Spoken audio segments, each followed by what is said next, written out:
सर्वात प्रथम सर्वांना दसऱ्याच्या हार्दिक हार्दिक शुभेच्छा मित्रांनो. आज आपण दसरा याविषयी बोलणार आहे आणि त्यावरतीच आपण ही कविता बनवलेली आहे. तर तुम्हाला माहिती व कविता कशाप्रमाणे आवडते सांगायला फक्त विसरू नका. भारतीय संस्कृतीमध्ये दसरा हा सण मित्रांनो अतिशय महत्वाचा मानला जातो. म्हणजेच वाईटावर सत्याचा विजय. दसरा हा सण 3.5 मुहूर्तापैकी एक आहे मित्रांनो. या दिवशी चांगल्या कामाची सुरुवात केली जाते आणि अतिशय शुभ मानले जाते.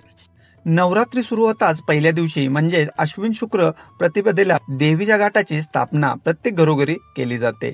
याला देवी घटी बसणे असे म्हणतात मित्रांनो. या दिवसापासून देवीच्या 9 दिवसांच्या सुरुवात होते आणि दशमीला म्हणजेच दसऱ्याच्या दिवशी देवीचा उत्सव समाप्त होतो. आदिशक्ती देवीचे धर्माचे रक्षण करून वाईटावर मिळवलेले विजय म्हणजेच विजयादशमी मित्रांनो. तसेच प्रभू श्री रामचंद्र आणि लंकेश्वर रावण यांच्यामधील युद्धामध्ये सत्य आणि धर्माचा विजय होतो. याचा उत्सव म्हणजेच मित्रांनो विजयादशमी. तर मित्रांनो पुढील कविता याच्यावरतीच आहे. तर तुम्हाला कशाप्रमाणे कविता आवडते सांगायला फक्त विसरू नका. दसरा सांगे सारे विसरा, दसरा सांगे सारे विसरा, भरून काढा आता घसरा, भरून काढा आता घसरा, आवरा सारा फालतू पसारा, आवरा सारा फालतू पसारा, मोकळ्या श्वासाचा सोडण्या सुसारा, मोकळ्या श्वासाचा सोडण्या सुसारा, झाले गेले गंगेस मिळाले, पापांचे आता शालन झाले,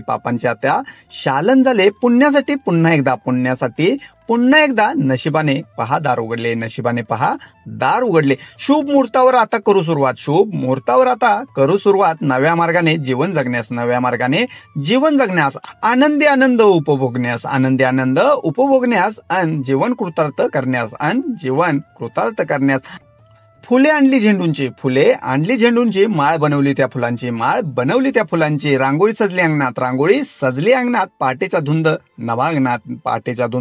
नभा अंगणात, तोरण बांधले दारी झेंडूंचे, पान ओवले त्यात आपट्यांचे, पूजा अर्चा मनोभावे केली, देवतांना झेंडू फुले सजवली, आज आहे तो सण दसरा, हा सण करूया हो हसरा, दुःख सारे बाजूला सारा, द्वेषी सारे जण आता विसरा, आपट्याच्या पानांना मानाज, देवतांना त्याचाच आहे साज, आज तरी रागाचा नको पारा, अन्यायाला द्यायचा नाही थारा, जाळूया सारा सुका कचरा, पावसाच्या पाण्याचा नीट करून निचरा, नात्यांची वेण घट्ट करूया, आनंदानं एकमेकांना